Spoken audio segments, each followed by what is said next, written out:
Accompagné de Philippe Laroche, Monsieur Cage au sport dans la grande région de Québec. Philippe, les Jeux de Sotchi, en tant qu'ancien athlète, en tant que bénévole à Vancouver 2010, est-ce que tu vis des émotions particulières à chaque période olympique?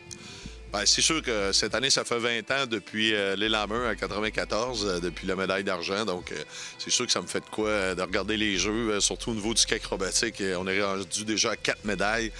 2 médailles chez les filles, 2 médailles chez les hommes. Alexandre Bilodeau, c'est quelque chose de spécial pour nous autres, c'est sûr. C'est sûr que quand on faisait du ski, quand on était petit, puis on pensait pas un jour vivre les Olympiques comme on les vit aujourd'hui.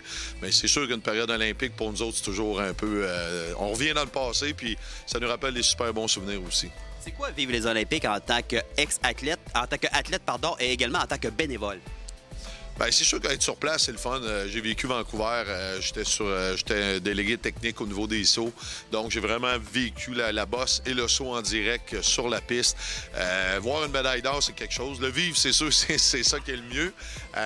Mais c'est sûr qu'on est moins stressé en étant sur place en tant que bénévole ou en tant que technicien.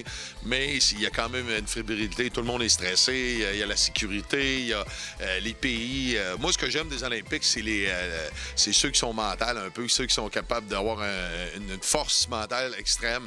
C'est là qu'on le voit, ceux qui ont vraiment une force au-dessus de la moyenne. Donc, c'est vraiment là que ça se gagne parce qu'on a à peu près une dizaine ou quinzaine d'athlètes qui peuvent gagner une médaille d'or. Donc, mais je te dirais que les vivre aussi en tant qu'athlète, c'est quelque chose...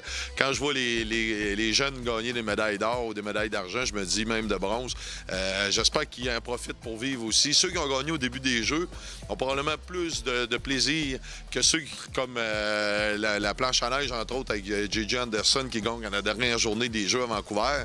Pour lui, je pense que c'est la médaille la plus difficile à gagner, de vivre tous les moments où tu entends parler des gens qui ont gagné la médaille d'or. Tout le monde célèbre dans le village. Les médias sont tous heureux d'avoir les gens en entrevue. Puis toi, tu peux pas vraiment donner d'entrevue. Ça, c'est bien, bien difficile de compétitionner à la fin des Jeux. On parle de Marquis, on parle évidemment de Kingsbury, de Bilodeau, des Sœurs du Four-la-Pointe. Il y a également Robichaud.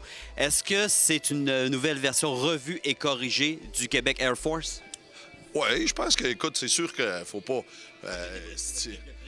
Bien, c'est sûr que ce qui est le fun à voir, c'est que les Québécois performent à cause de leur saut en ce moment dans les bosses. Donc, c'est sûr que le passé du Québec Air Force au niveau du saut a toujours été très, très fort. Puis, on l'a vu au niveau des femmes, au niveau des hommes, les sauts sont supérieurs aux autres. Donc, c'est là qu'on va chercher la médaille. Mais c'est sûr qu'on a influencé. Alexandre Bilodeau, entre autres, est un très bon sauteur en saut acrobatique. A choisi la bosse parce que, bon, il y avait plus de monde, il y avait plus d'activités au niveau de la relève. On est à la Cage au sport Le Bourgneuf, qui dit sport dit olympique, bien entendu, et on a envie quand même de vivre la frénésie des Olympiques du côté de la Cage au sport, entre autres en ouvrant un peu plus de bonheur ici à Le Bourgneuf. Oui, c'est ça exactement. Écoute, à tous les matins à 7h30, on ouvre le restaurant pour les Olympiques, pour suivre toutes les performances en direct. Et bien sûr, le hockey commence jeudi midi avec la Norvège. Donc, c'est sûr que les gens au Québec, c'est le hockey qui est le sport numéro 1. Mais c'est surtout d'être là le matin aussi. Puis je pense que de vivre les Jeux, c'est de les vivre en direct. Ça, c'est difficile à Sochi de suivre exactement les heures, mais définitivement, au niveau du hockey, le matin, on va avoir quelques parties du Canada à 7h30 le matin. On est là avec un café, un muffin. Venez nous voir, venez nous rencontrer. On a le Journal de Québec pour vous autres. On est prêts pour les Jeux jusqu'à la fin des Jeux, jusqu'à la grande finale.